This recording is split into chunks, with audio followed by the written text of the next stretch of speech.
Breaking news చూస్తున్నాం. ఎవరికైనా ఒక్క ఓటు మాత్రమే ఉండాలన్నది ఎన్నికల సంఘం నిబంధన. కానీ స్వయంగా రాష్ట్ర ఎన్నికల ప్రధాన అధికారి గోపాలకృష్ణ ద్వివేదికే 3 ఓట్లు ఉన్నాయి. అది వేరే వేరే చోట్ల కాదు. విజయవాడలోని ఒకే పోలింగ్ బూత్లో 3 ఓట్లు. తాడేపల్లిలోని క్రిస్టియన్ పేట మండల పరిషత్ స్కూల్లో పోలింగ్ కేంద్రం ఏర్పాటు చేశారు. ఆ పోలింగ్ బూత్ కి చెందిన ఓటర్ లిస్టులో ద్వివేదికి 3 ఓట్లున్నాయి.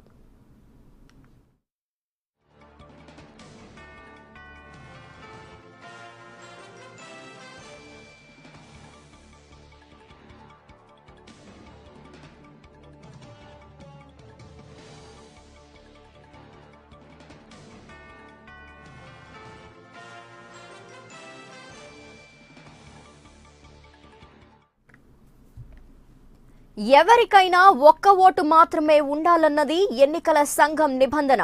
కానీ స్వయంగా రాష్ట్ర ఎన్నికల ప్రధానాధికారి గోపాలకృష్ణ ద్వివేదికే 3 ఓట్లు ఉన్నాయి. అది వేరే వేరే చోట్ల కాదు. విజయవాడలోని ఒకే పోలింగ్ బూత్లో 3 ఓట్లు. తాడేపల్లిలోని క్రిస్టియన్ పేట మండల పరిషత్ స్కూల్లో పోలింగ్ కేంద్రం ఏర్పాటు చేశారు.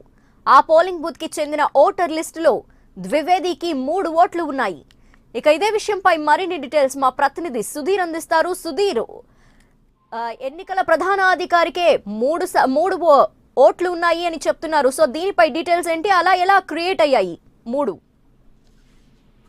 ధనలక్ష్మి, ఎన్నికల అధికారులు మొదటి నుంచి చెప్తున్నారు, చాలా పకడ్బందీగా ఓటర్ లిస్టులు తయారు చేస్తా ఉన్నాము. ప్రతి ఒక్కరు కూడా ప్రతి ఒక్కరు ఓటు వినియోగించుకోవాలని చెప్పేసి చెప్తా ఉన్నారు. అయితే దీనికి సంబంధించి ఎన్నికల అధికారులు ఎంత నిర్లక్ష్యంగా ఉన్నారు అనేది దీన్ని బట్టి అర్థమవుతా ఉంది. స్వయంగా ప్రధాన ఎన్నికల అధికారికే ఒకే పోలింగ్ బూత్ లో 3 ఓట్లను ఇచ్చారు. తాడేపల్లి క్రిస్టియన్ పేటలోని మండల పరిషత్ హై స్కూల్ కి సంబంధించిన పోలింగ్ బూత్ లో దీనికి సంబంధించి 35 సీరియల్ నెంబర్ అందులో 1397, 1398, 1399 3 ఓట్లు సీరియల్ నెంబర్ ఒకే గోపాలకృష్ణ ద్వివేది పేరు మీదే 3 ఓట్లు కూడా ఉన్నాయి. ఈ ఓట్లకు సంబంధించి NYT 2025435 అనే ఓటు ఒకటి, NYT 2029387 ఒకటి, NYT 2025393 అనే ఈ 3 ఓట్లు కూడా ఈ ప్రధాన ఎన్నికల అధికారి ద్వివేదికి సంబంధించిన ఓట్లు ఒకే పోలింగ్ బూత్ లో ఉన్నాయని చెప్పేసి చెప్పారు. అయితే రాత్రి కూడా చెప్పారు, గోపాలకృష్ణ ద్వివేది ప్రతి ఒక్కరు ఓటు వినియోగించుకోవాలి, దొంగ ఓట్లు వేయకూడదు, మేము నిష్పక్షపాతంగా పనిచేశాము, ప్రతి ఒక్కరికి ఓటు కల్పించామని చెప్పేసి చెప్పారు ఎన్నికల అధికారులు. అయితే దీన్ని బట్టి అర్థమవుతుంది ఈ ఎన్నికల అధికారులు ఏ విధంగా పనిచేశారు, పకడ్బందీగా వీళ్ళు లిస్ట్ తయారు చేశారు అనేది కూడా మనం అర్థం చేసుకోవచ్చు.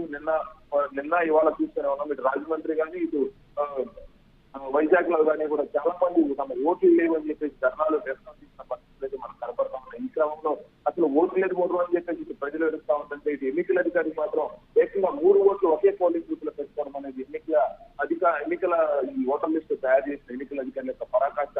వాళ్ళెంత ఘోరంగా పనిచేశారు, ఎంత నిద్రమత్తులో పనిచేశారు అనేది మనకు స్పష్టంగా అర్థమవుతున్న అంశాలే. అయితే దీనికి సంబంధించి రేపు పోలింగ్ జరుగుతున్న ఈ క్రమంలో ఎన్నికలకు ప్రజలు ఒక పక్కన, ఇటు ఓట్లు 1కి 3 ఓట్లు చేర్చుకున్న ఎన్నికల అధికారులు ఒక పక్కన ఉన్నారు. అయితే దీనికి సంబంధించి ప్రజాస్వామ్య వ్యవస్థలో ఎన్నికల అధికారులు ప్రతి ఒక్కరు ఓటు వినియోగించుకోవాలని చెప్పేసి దీన్ని పూర్తిగా విస్మరించిన పరిస్థితి. ఓట్ల జాబితాలో కొంతమంది ఓట్లు తొలగించారు, కొంతమంది యాడ్ చేశారు. అయితే దీనికి సంబంధించి ఒక యాప్ ను కూడా పెట్టాము, టీవీజీలు అనే యాప్. దీని ద్వారా కంప్లైంట్ అన్ని పరిష్కరిస్తామని చెప్పేసి అన్నారు. ఆల్మోస్ట్ కంప్లైంట్లన్నీ కూడా పరిష్కరించామని కూడా చెప్పేసి ఎన్నికల అధికారులు చెప్పడం జరిగింది. అయితే దీనికి సంబంధించి మనం చూసిన ధర్నాలు కానీ ఇటు ఎక్కువగా ఓట్లు జాయిన్ చేసుకోవడం కానీ రెండు కూడా మనం పరిశీలించవచ్చు. ఎందుకంటే ఈ వీళ్ళ పనితీరుని మనం ఇక్కడ అర్థం పట్టే విధంగా ఉంది, వాళ్ళ యొక్క పనితీరు ఇంత దట్టంగా ఉన్నాయని కూడా మనం చెప్పుకోవచ్చు. ఏదైనా రేపు ఎన్నికల అధికారుల మీద అనేక విమర్శలు కూడా వస్తామని, ఓట్లు లేని పక్షంలో ఇప్పుడు మాకు ఓట్లు లేకుండా వాళ్ళకి 3 ఓట్లు ఎలా చేసి కూడా ఇది విమర్శలు ఎదుగుతా ఉన్నాయి. Right, thank you Sudheer.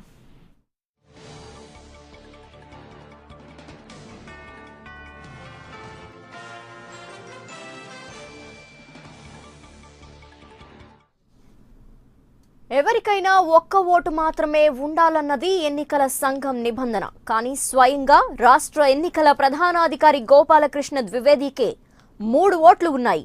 అది వేరే వేరే చోట్ల కాదు. విజయవాడలోని ఒకే పోలింగ్ బూత్ లో 3 ఓట్లు. తాడేపల్లిలోని క్రిస్టియన్ పేట మండల పరిషత్ స్కూల్లో పోలింగ్ కేంద్రం ఏర్పాటు చేశారు. ఆ పోలింగ్ బూత్ కి చెందిన ఓటర్ లిస్టులో ద్వివేదికి 3 ఓట్లు ఉన్నాయి.